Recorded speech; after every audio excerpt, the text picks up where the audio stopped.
Muy kayki. Share ko lang, may namain ako sa Ruskalava ba. Mga damit lang naman, pero ang dami. Ang bigat day. So, i-open natin to, like, i-haul natin ang namain ko. Ano siya? Mga damit. Hindi ko pa na-check. So, tingnan natin lahat. Small to medium daw yung sizes. So, i-check natin, guys. Mag-start tayo dito sa...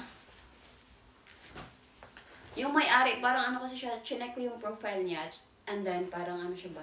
Astig-astig. So, babae siya. So, tingnan natin. Ito yung first. Parang jacket-jacket siya dahil.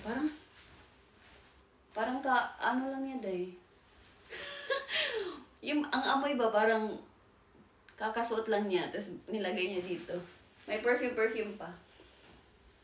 Ito, jacket. Maganda to sa ano, sa autumn or spring. Ay, hindi na kaya spring yan kasi hindi siya masyadong makapal. Ito, H&M.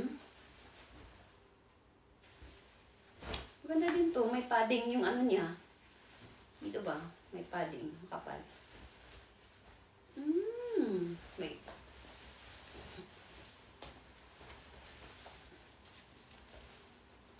Okay. Attorney. Pang-attorney ang atake. And then, ito. Jacket. Jacket din. Jacket siya na may maraming buhok ng kaaso. Ito yung likod niya, oh. And then next,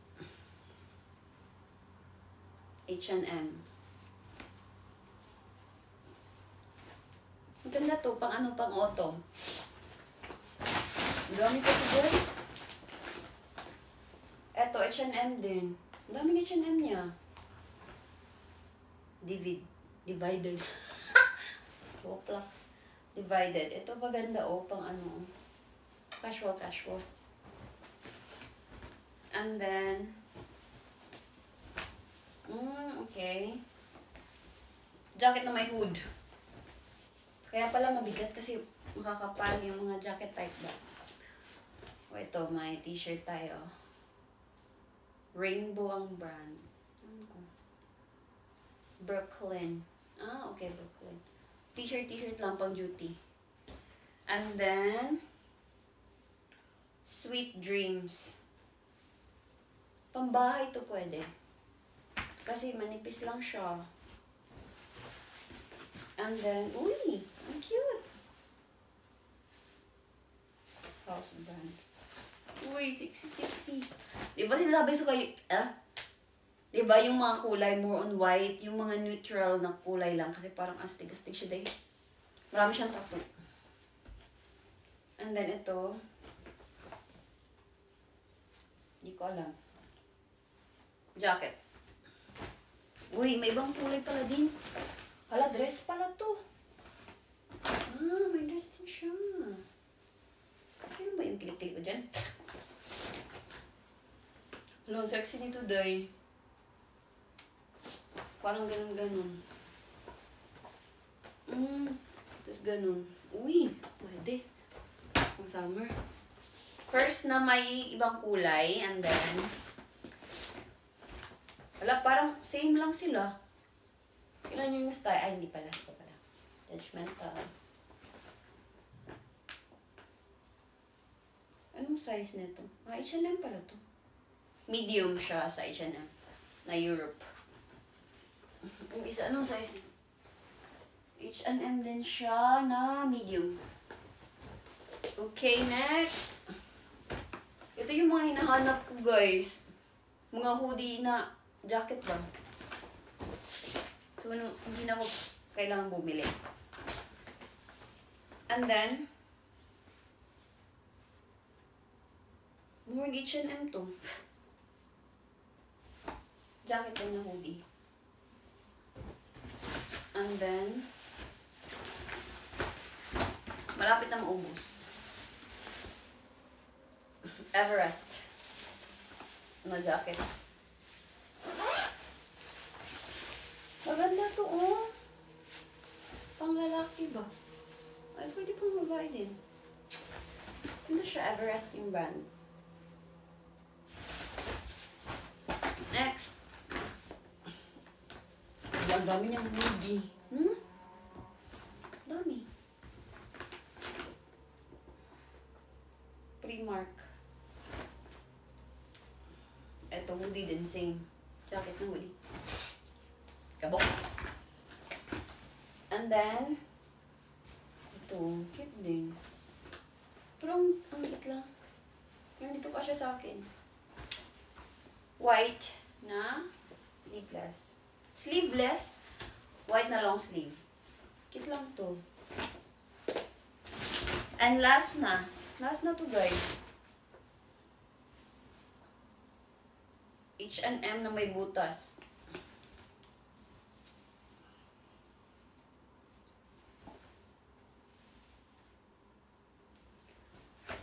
So ito lang. Nakuha ko siya sa Ross Calava, meaning libre lang siya guys na nakauna ko na mag-mine.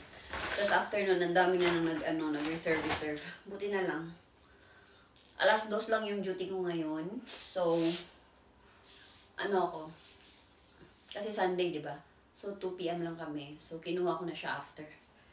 And then, while waiting, kasi sabi niya 3:00 pa yung uwi niya. So, while waiting ako sa kanya, nagpunta akong Gearpiece. So, ito yung mga nakuha ko. Plano ko sana magtingin-tingin lang, kaso may nagustuhan ako kasi. Ito muna. Itong bag. Ito yung hinahanap ko, guys. Yung parang evil eye na protection.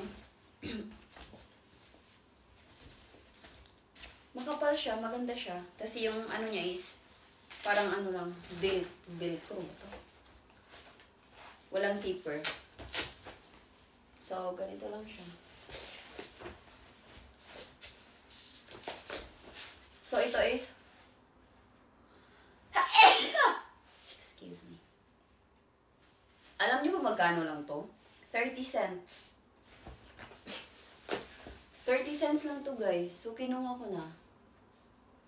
Yung original niya, may tag pa siya dito, oh. Yung original tag niya is 7.20. Pero, 30 cents na lang siya. Diba? Okay na rin. And then, libro. Di ko alam bakit pinuha to, pero bet ko lang siya.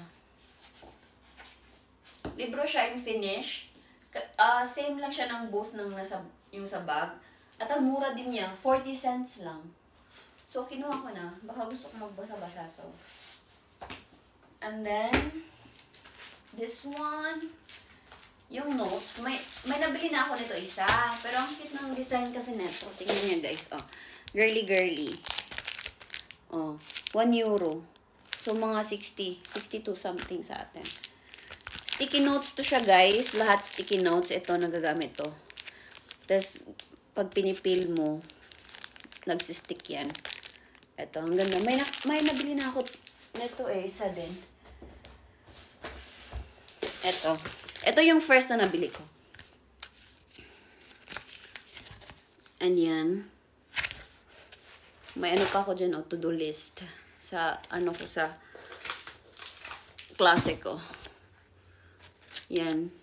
Sticky notes talaga yan. Nandito din yung maliliit. Diba ang cute? 1 euro lang din to. Same lang to na din sa Gearpiece or sa second hand store. Pero ang cute ng niya, design. Hindi ko to nakita nung una.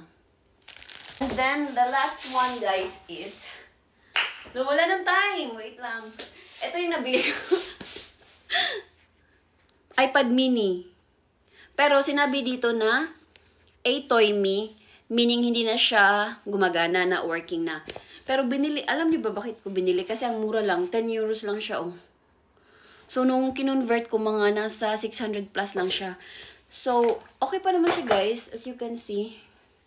Pero hindi siya nag-on, and then, ito working, yung camera niya, hindi naman, broken. So, pwede ko to siyang, sa Pinas ba? Ipaayos. Diba?